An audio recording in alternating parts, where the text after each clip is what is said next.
it's me, Shemp, and welcome back to the channel. Listen, I like weird stuff. Games get weird, and I'm here for the ride. Nothing was more entertaining than the console wars of the 90s, mainly Sega versus Nintendo. Sega really attacked Nintendo with the whole Genesis does what Nintendo don't ad campaign.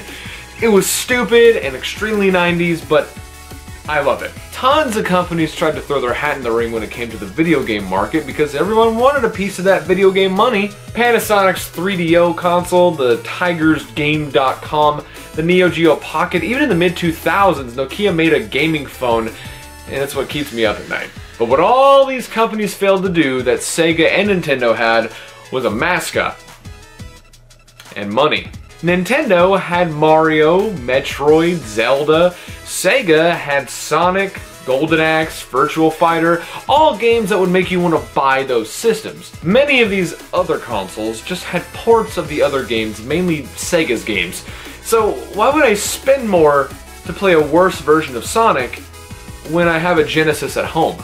That's why a lot of these consoles only lasted around a couple months to a year at most. But then, Sony stepped into the ring with their PlayStation, a pretty powerful console that had a lot of the other companies shaking.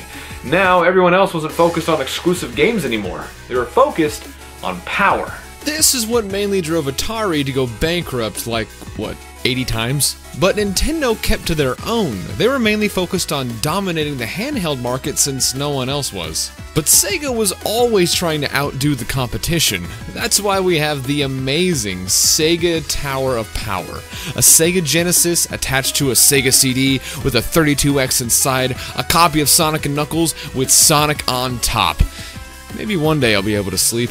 This is what started Sega's demise in the console world. Instead of making a new, powerful console, just release a bunch of add-ons for the weaker console and then force third-party publishers to produce games for the new add-ons. What? One Sega Saturn later, and we're to the Dreamcast. A beloved system nowadays, but during its release window, oof. This little guy was struggling. It had some great games at the time: Sonic Adventure, Panzer Dragoon, Resident Evil, all kinds of good fighting games, superior graphics. It released near the end of the PS1 life cycle, and it definitely looked very good up against Sony's older console. But Sony was banking on all the heavy hitters: Spyro the Dragon, Final Fantasy, also Resident Evil, and of course, Crash Bandicoot. Crash was kind of Sony's unofficial mascot at the time. Universal owned the rights, but it was known for being on PlayStation. Sega felt pretty claustrophobic being sandwiched between Nintendo and Sony, making bank on hardware and software. But I'm just a stupid poor kid. I can't afford to buy a PS1 and play Crash. All I have is a Dreamcast. If only there was some way to... Bleem, or DREAMCAST, whatever you want to call it. Bleem was a commercial emulator that was sold in stores. Originally, Bleem was a PS1 emulator made for PCs. All you did was copy the exe file, pop in a PS1 game, and bam, you're playing Crash on a PC. But Bleem was different. Bleem's claim was that their emulator made the games look better, so they went from looking like a polygonal mess to something somewhat decent. Then at E3 2000, Bleem announced a version for the Dreamcast. The claim still stood that the games would look better running on the Dreamcast, and to be fair, that was the big leg up when comparing the Dreamcast to the PS1. Games did look better, it was just more powerful. Long story short, Sony caught wind of this and then sued Bleem for infringing on their copyright by using screenshots of their games, tampering with the console's BIOS, and a bunch of other stuff that just made it look worse. But then, Bleem said, "No you," and came out on top, destroying Sony's lawsuit and winning the case. Everything that they were doing was completely legal and covered under fair use. Bleem even countersued Sony for putting them through hell. It really did seem like they turned everything around. But the legal fees and fighting a tech giant like Sony were so massive that Bleem ended up shutting down anyways. It's a bittersweet end, but it really did put emulation into a different perspective. So, what was released? Well, PC Blame worked with almost all PS1 games. It wasn't 100% compatible, but it tried its hardest. They couldn't do that for the Dreamcast, so instead they released individual discs for certain games. The idea was that you'd pick up Blame for Metal Gear Solid, buy a copy of Metal Gear Solid, and then play it on your Dreamcast. It looks better, runs better, had certain button mapping for the Dreamcast's lack of extra buttons. It was all there. The plan was to do that for a bunch of other games, and then they shut down. Only 3 games were ever officially supported, and that's all she wrote, until a beta version of Dreamcast was leaked that was universal with all PS1 games, so you could play any PS1 game you wanted for your Dreamcast, but not really.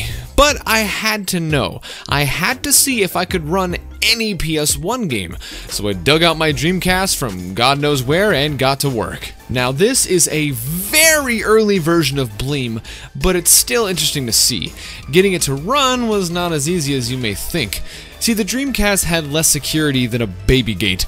You could literally burn any game to a CDR and it just reads. But Bleem is so incomplete that the brand of CDR kind of plays a part.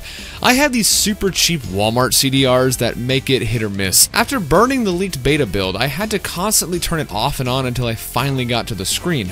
When it starts flashing at me, that's my cue to pop the game in. So, this is how we got Crash Bandicoot running on the Dreamcast.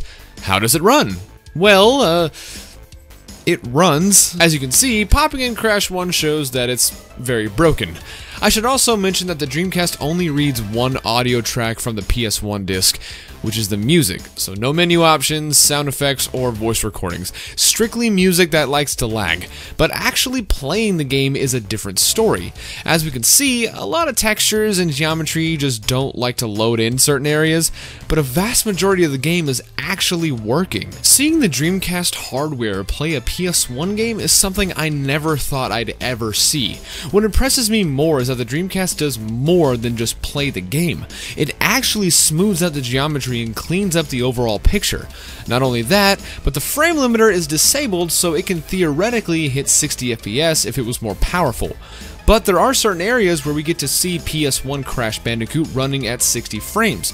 This is a blessing and a curse.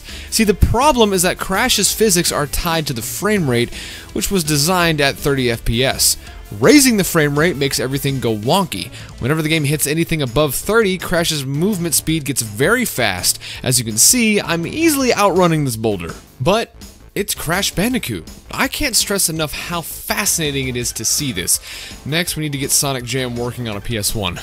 This is the crazy and weird I love to see and want to see more of it. With how broken the emulator is, the game never did crash on me once, which was very impressive, so I wanted to push it a little more by popping in Crash 2, which did push it more. Now this one was a bit more interesting. With the first cutscene fading in, you can immediately see a problem. The game's camera is moving way faster than the rest of the animation. This is because, again, the frame limiter is off so the game can get frame rates above 30. In the next scene, we see Cortex saying his last line, which usually transitions into Crash on the planet, but the game isn't caught up where the Dreamcast ended, so he just kind of sits there until the audio is supposed to be there. After we finally transition, the camera zooms in way too fast, so when Crash is supposed to get up, he just kind of lays there all dead inside. Then he gets up. Usually you get up and you play through a very short level, but the game decided I wasn't going to do that and then just fade into the warp room, which I've never seen before. Now, I didn't play as much of this one as I did Crash 1, but I'd like to point out again that the aliasing on the models and environments is just non-existent now. Everything is as smooth as possible, but this game does push Bleem even harder with its improved graphics and farther render distance. We can see geometry constantly popping in and the 60 FPS problem gets worse. Crash sometimes gets double his speed and weight, which again makes the chase sections a walk in the park. But it's still impressive to see how much the Dreamcast is spitting out. This is kind of playable, but the stuttering frame rate really does make almost everything difficult. I think the most difficult thing is playing Crash with a Dreamcast controller. This is not the most comfortable thing in the world.